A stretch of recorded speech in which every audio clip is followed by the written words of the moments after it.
Okay, we're back for game 2 of round 1. And this hand is not the best because we'd want a Stoneforge or a Squadron Hawk in here. But against Valkyrie, it'll do fine for now, as long as we draw. We have a lot of aggressive cards in our deck, so we should be able to draw them on the draw. And we do have a nice way of disrupting his plan and all of our mana, so we're going to keep this.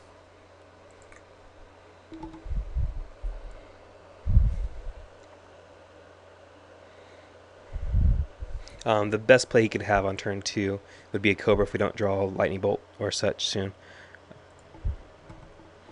We want to play all our blue mana because we're going to have a heavy roll with blue mana here.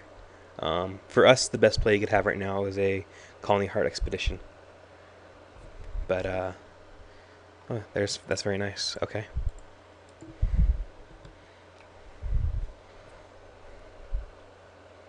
The other good play would be him not having anything at all. But if he had had something, Colony Heart Expedition is what we wanted him to have. Or a Explorer, for that matter. Okay, so we're going to keep on playing out blue mana for now. We have a heavy counterspell draw. The idea is to keep him off of Primeval Titan.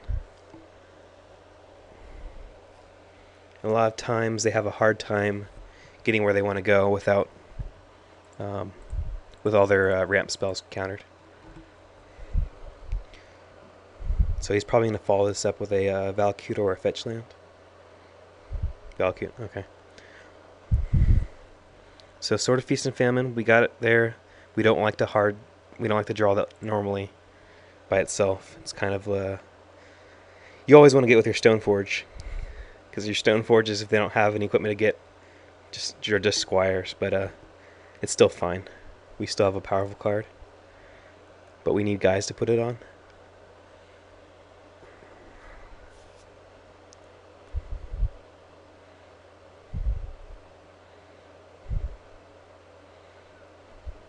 So he's got no plays here. That's nice for us, and that's a nice draw as well. We'll continue to play out. Oh, we'll play out us Plains this turn. Yes. Flash, Freeze, and Deprive. It doesn't matter which one. They don't play any color spells that I know of. They could play Tunnel Magnet, but I wouldn't counter it. So.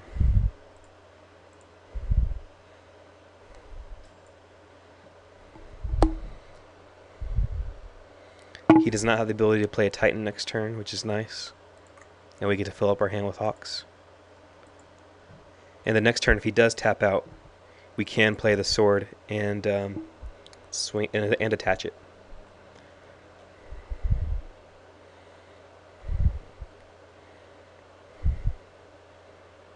Does he have end of turn play here? He could have a Harrow. No.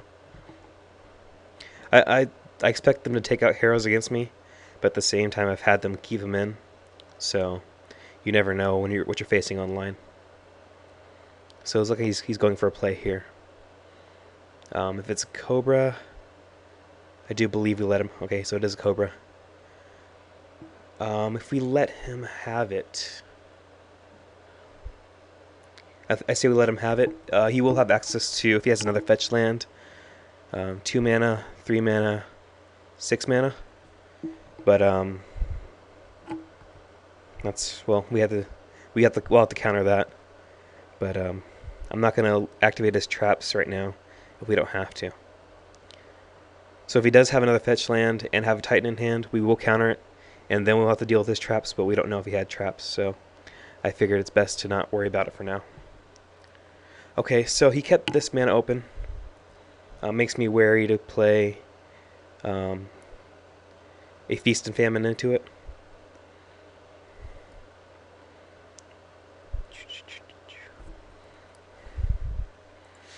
So I think we're just going to play the Sword of Feast and Famine and pass back to him. After we swing, yeah. I don't care about the 2 damage. I'm rather getting his life total down. Although 2 damage does decrease the amount of Valkyrie activations he needs. If he's got Valkyrie online, we're probably dead anyways. So I'm not willing to straight up run my sword into removal spell or Nature's Claim. Actually, we'll attack first. In fact, I don't think we should play the sword at all. If he does have a nature's claim, it makes it very awkward to protect it. I think we'll just play the sword on the turn we attach it. So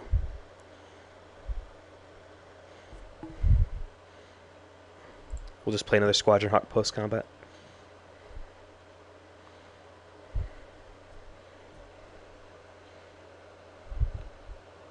That'll give him the illusion we have a counter spell plus a spell pierce as well, since we'll have 3 blue up.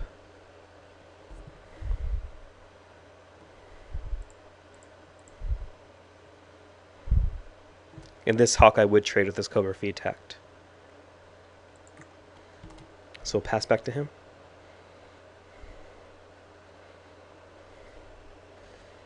Luckily we got rid of our mana leak, so he can't outweight mana leak for now.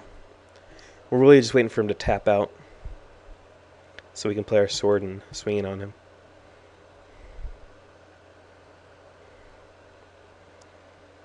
But looks like he's stuck on mana for now. That's the nice thing about countering these Colony Heart expeditions. A lot of times they rely heavily on the 2 lands they get, and without them they run up a little bit short on their ramping strategies. They do play a lot of lands, but sometimes they just don't have them. So it's looking like he's going for something on this turn. He has a possibility of generating 5 mana on this turn with what he had in play, plus more if he has another land in his hand. But if he taps out, we can get a go-ahead for our Sword of Feast and Famine. So for 5 mana, he can play an Acidic Slime, and I'm actually not worried about that at all.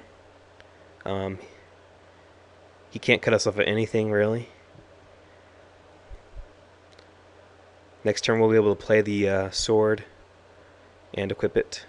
We still have double blue, so that's not a problem.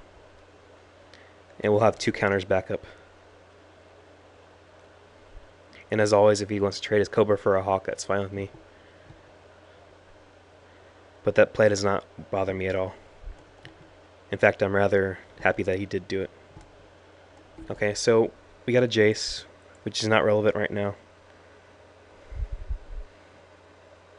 The play did cut us off a double white, which is only relevant for Gideon, which we have 1 copy of in the deck. I mean, it's also relevant when we're going to play multiple Squadron Hawks on the same turn, but we really don't care about that right now. We can go for triple blue, because actually we'll go for double red, because if he has any more slimes, that could be a problem. I'm sorry, we should go for blue so we can play Deprive and Flash Freeze.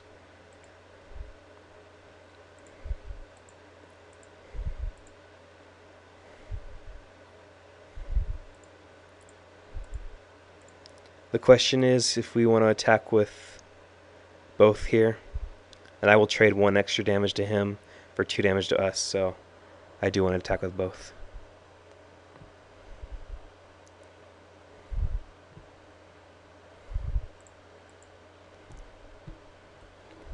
We're not going to play a Squadron Hawk post-combat. Keeping up 2 counterspells is very nice in this situation. He's losing a card a turn, and we just want to make sure he can't destroy our sword or play a Primeval Titan. Next turn, first main phase, we'll probably play a Jace, though. So he discarded a Pyroclasm, which is not effective right now since it kills his guys and our 1 Hawk that is not equipped. So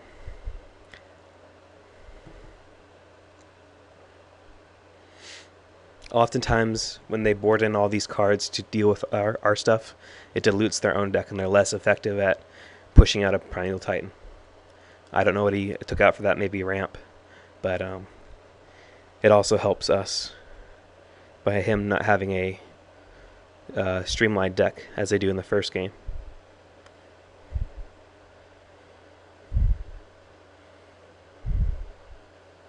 So he has 5 mana this turn, which is not a problem for us.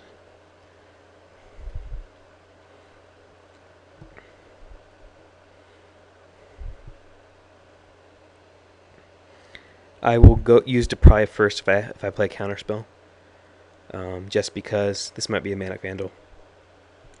Or a Harrow? Okay. Um, I'll use Deprive here. It seems like the best play. It's going to put him back on mana even farther. And keeping up Flash Freeze is nice. It's easier to play than Deprive. He might just concede here. I expect him to, actually.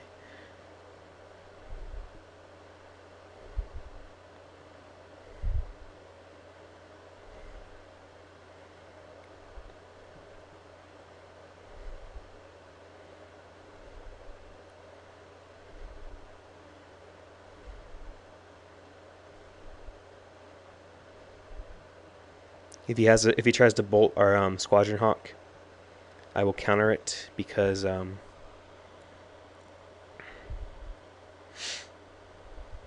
swinging here.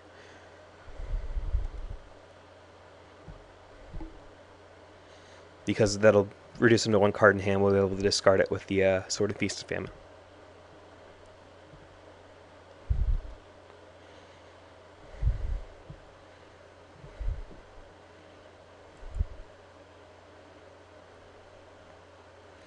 Okay, I think if he did have Bolt, he would have played it last turn. The problem here is playing a Jace and him having a Bolt for our Feast and Famine. So I don't actually think we'll play the Jace now. Sticking with our plan is fine. We'll just play out a Squadron Hawk so we can use our mana a little more efficiently. We'll swing for 4 damage and make him discard.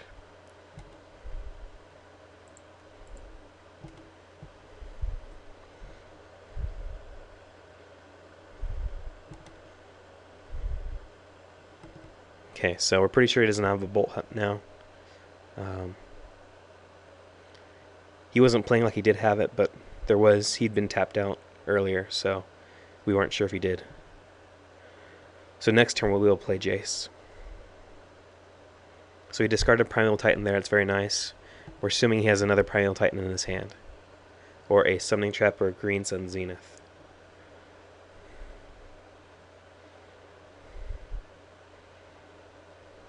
So another Lotus Cobra, which is fine with us.